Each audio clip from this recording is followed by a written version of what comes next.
이번 외란의 적을 평정한 것은 오로지 중국 군대의 힘이었고, 우리나라 장사는 중국 군대의 뒤를 따르거나 혹은 요행이 잔적의 머리를 얻었을 뿐으로 일찍이 제 힘으로는 한 명의 적병을 베거나 하나의 적진을 함락하지 못하였다. 안녕하세요, 역TV입니다. 앞서 말한 선조의 말은 목숨을 걸고 싸운 조선의 장병들과 의병, 승병의 노력을 개무시하는 발언으로 우리 역사에서 아주 유명한 말이죠. 자, 정류재란이 끝나고 이 난리통을 수습하자 1604년에 전란 극복에 대한 공을 치하하며 공신을 책봉합니다. 그러나 국가를 위해 헌신한 이들을 선정하면서도 정치적인 입장이 반영되었는데, 공신을 선무공신, 호성공신, 선무원종공신, 청란공신 등으로 구별했죠.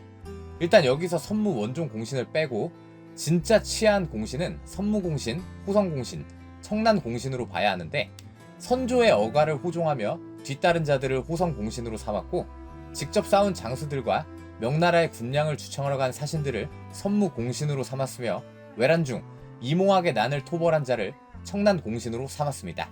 이 안에서 이제 1에서 3등급을 두고 차등을 뒀는데, 우리가 잘 아는 권율, 이순신, 원균이 바로 최고 무공인 선무 1등 공신으로 선정되었죠. 그러나 효성 공신은 무려 86명을 선정했고, 정작 목숨 걸고 싸운 선무 공신은 18명을 선발했으며, 그나마도 군량 달라고 간 사신까지 선정되어 실제 싸운 사람은 몇 명 되지도 않습니다. 큰 무공을 세운 곽재우나 다른 의병장들은 한 명도 선정되지 못했죠. 그나마도 7천량 해전으로 조선 해군을 말아먹은 원균은 원래 2등 공신으로 봉하려다가 선조가 정치적 입장 때문에 땡깡을 부려 1등 공신이 되었고, 충격적인 건 선무공신 자체도 원래 따로 선발 안 하고 효성 공신의 끄트머리에 몇 명만 붙이려다가 이양복이 강력 반발함으로 따로 뽑게 되었습니다. 효성 공신 86명 중에는 말에 먹이를 주고 관리하는 말머리꾼도 6명이 들어가 있고, 내시에 음식을 하는 사람까지 들어가 있습니다.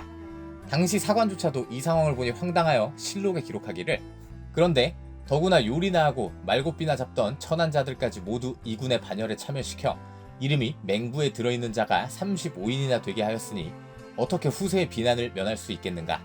정회의 공에 이르러서는 그것이 비록 중국 장사들의 공이라고는 하나 대진하여 승전한 공이 없지 않았다. 그런데 호종한 신하들은 많이 참여시키고 싸움에 임한 장사들은 소략하게 하였으니 공에 보답하는 방도를 잃었다고 할 만하다. 또 아무것도 한 게 없이 그냥 같이 도망가다가 병으로 죽은 어린 아들 신성군까지 공신에 포함시켜서 더더욱 황당함을 더했죠. 큰 공을 세우고 끝까지 살아남은 홍의장군 곽재우 같은 사람은 애당초 공신이 될 자격에서 차단되었고, 이후 1605년 4월 16일에 무려 9,060명을 선정한 선무 원종 공신에 곽재우, 김천일, 고경명 같은 의병장까지 들어가게 되었습니다. 선무 공신과 호성 공신만 봐도 알 수 있지만, 중요한 점은 선조는 자신의 입장상 자신을 보필하고 호위한 이들의 공을 전장에 나가 목숨 걸고 싸운 이들의 공보다 오히려 높게 친 것이라 볼 수 있죠. 또한 곽재우의 경우를 보면 알 수 있지만, 다수의 의병장들은 목숨을 걸고 싸운 것은 둘째치고 자신의 개인 재산을 털어서 사람을 모으고 병장기를 구하고 훈련시킨 사람이 다수입니다. 실제로는 저 9,000명의 선무 원종 공신에도 못 들어간 의병장들 또한 많습니다. 실상이 이런데 목숨 걸고 나가 싸운 일반 백성들은 어떠했겠습니까? 선조는 외란을 극복한 결정적 공로가 상국인 명나라에게 있음을 천명해야 했고, 오롯이 명나라 때문이라고 해야 자기가 빤스런한 추태나 결정적으로 아예 명나라의 땅으로 망명하겠다고 한 굴욕을 조금이나마 감출 수 있었죠. 국가라는 사실상 인간이 만드는 가장 큰 조직 안에서도 이렇게 원칙과 인의가 없는 농공 행상은 후세에까지 웃음거리가 되고 있습니다. 오늘날에도 조국을 위해 싸운 그 공로가 정상적인 대우를 과연 받고 있을까요? 우리가 생각해 봐야 할 문제라고 봅니다. 이러니 누가 나라를 지키려고 할까요? 우리가 내일 당장 전쟁이 벌어졌다고 가정할 때 가장 앞장서 나가 후대에 빛나는 무공을 세워 최고의 무공훈장, 태극 무공훈장을 받는다 하여도 한 달에 수령하는 금액은 60만원 정도입니다. 올림픽 금메달을 따면 연금 월 100만원인 건 다들 아시죠? 과연 올림픽 금메달 딴 사람이 목숨 걸고 전장에 나가 최고 무공훈장을 받은 사람보다 더 조국을 위해 헌신했다고 할 수 있을까요? 지금은 폐지됐지만 18대 이전 국회의원을 한 번만 해도 연금을 월 120만원 받는데, 이 사람들이 무엇을 근거로 최고 무공훈장 수여자보다 더 조국을 위해 헌신한 사람이라 할 수 있겠습니까? 미국 명예훈장 수여자는 월 140만원 정도를 수령하며 수많은 혜택이 있습니다. 더군다나 최고 무고훈장 수은은 살아서 못 받는 사람도 거의 대부분이죠. 외란을 극복하는 과정이나 그 끝의 수은은 누가 봐도 왕으로서 하나의 국가로서의 철학과 기준이 없는 일이라 하겠습니다.